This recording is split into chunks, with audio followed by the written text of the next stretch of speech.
Good morning, students. Today we are going to the most important question of NCERT, exercise 4.6, question number 15।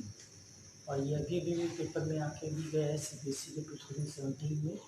और अगर ये question कर दिया जाए तो we can do all the question. ये सबसे इम्पोर्टेंट क्वेश्चन है। क्वेश्चन में दे क्या रखा है, if A is equal to 2, if a is equal to 2 minus 3 5 3 2 minus 4 1 1 minus 2, then find A inverse. Using A inverse solve the following linear equation. और एक ही linear equation भी आपको देख लिया है, आपको ज़्यादा टेंशन लेने की जरूरत नहीं है, बहुत इजी क्वेश्चन है ये। सबसे पहले आपको निकालना है ए डिटरमिनेंट।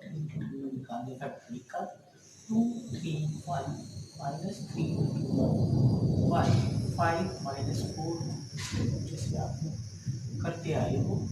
ये चीज करी फर्स्ट रो फर्स्ट कॉलम चले जाएगा, 2 बाहर आ जाएगा, 2 1 minus 4 minus 2 माइनस 3 की जगह में क्या आ जाएगा +3। और आपके इसमें ये गया और ये गया, तो ये आ गया आपका 3 1 minus 4 minus 2 प्लस में 5।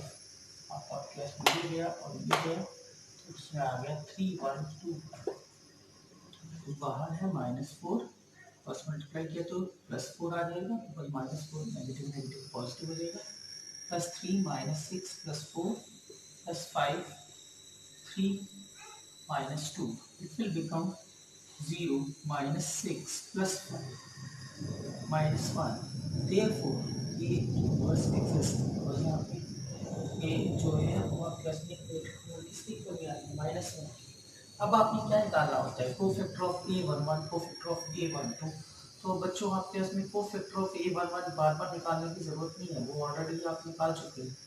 यहाँ पे -4 + 4 कितना आ गया 0। कोफैक्टर ऑफ A12 जब आपने निकालना है तो 1 और 2, तुम लोगों को एक और फॉर्मूला जो याद रखना पड़ेगा, वो है -1 की पावर I + j। यानी 1 + 1 जब करते हो तो नो साइन चेंज, लेकिन 1 + 2 की पावर जब करते हो तो 3 टाइम्स से तो नेगेटिव को मल्टीप्लाई करोगे तो वो नेगेटिव आएगा। यहाँ ऑलरेडी -2 आ रहा है तो माइनस माइनस क्या हो जाएगा +2 A13 3 - 2 1।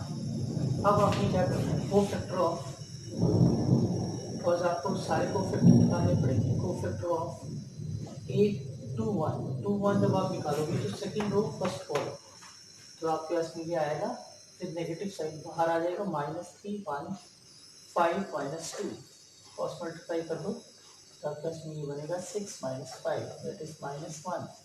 कोफैक्टर ऑफ A22 मतलब सेकंड रो सेकंड कॉलम, तो आपके पास में बचेगा 2 1, ये वाला सेकंड रो गया, ये क्या 2 1 5 और -2। नो साइन चेंज बिकॉज आपके पास में I + j जो है वो आपके इवन नंबर को मल्टीप्लाई करोगे तो कोई फर्क नहीं पड़ेगा। -4 और आपके पास -5 बन जाएगा -9। अब बच्चों आप ये 2 3 मतलब सेकंड रो थर्ड कॉलम, लेकिन जब सेकंड रो थर्ड कॉलम की बात कर रहा हूँ तो ये गया और ये गया, बचा गया 2 1 -3 और 1, तो नेगेटिव साइन बाहर और आपके पास में आ गया 2 1 -3 और 1 नेगेटिव 2 1 2 प्लस में क्या आ गया 3, ये बना -5। A31 मतलब थर्ड रो फर्स्ट कॉलम, ये आपकी थर्ड रो है, ये आपका क्या है फर्स्ट कॉलम है। -3 2 -3 2 5 -4 क्रॉस मल्टीप्लाई करोगे तो ये बनेगा 12 - 10 दैट इज 2। अब बच्चों आपके पास में आएगा A32 में नेगेटिव बाहर रहेगा, थर्ड पे सेकंड कॉलम 2 3 5 - 4 नेगेटिव बाहर नहीं रहेगा, 2 × -4 कितना होता है बच्चों -8 और माइनस में 15 नेगेटिव नेगेटिव पॉजिटिव, तो ये 53 आ गया। अब बच्चों आपके पास में आएगा A33 third row third column, third row third column मतलब ये थर्ड रो है और ये थर्ड कॉलम है, ये चले जाएंगे तो आपके पास में बचेगा क्या, ये गया आपका, ठीक है। तो ये बन गया 2 3 -3 2 3 और 3 -3 और 2 जब 4 प्लस में क्या आ जाएगा आपका 9, तो आपके पास में बनेगा 13। तो बच्चों इनमें से कोई भी चीज़ गलत हो गई तो आपका मार्क्स जो है वो डिडक्ट हो जाएंगे। इसके 1 मार्क्स होते हैं, फिर इन कोफैक्टर्स के निकालने के मार्किंग स्कीम के अकॉर्डिंगली 2 मार्क्स होते हैं।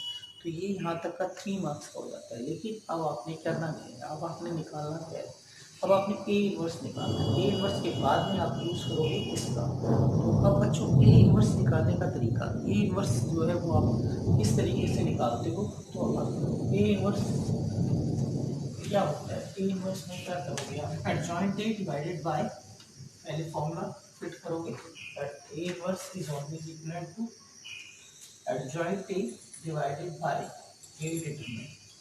What is your adjoint A? Rows will be converted into columns and columns will be converted into rows. तो adjoint A आपका है क्या है, A inverse A upon adjoint A जब आप करोगे तो आपके पास में क्या आएगा, 0। अच्छा पहले 0 आया था आपका, ठीक है। रोज को मैं डायरेक्टली कन्वर्ट कर रहा हूँ, 1 माइनस टू आपके पास में आ जाएगा -2, 0, 9 एंड -23 और लास्ट में आपके पास में आएगा -1, 5, -13 माइनस आपके पास में कितना आ जाएगा 13।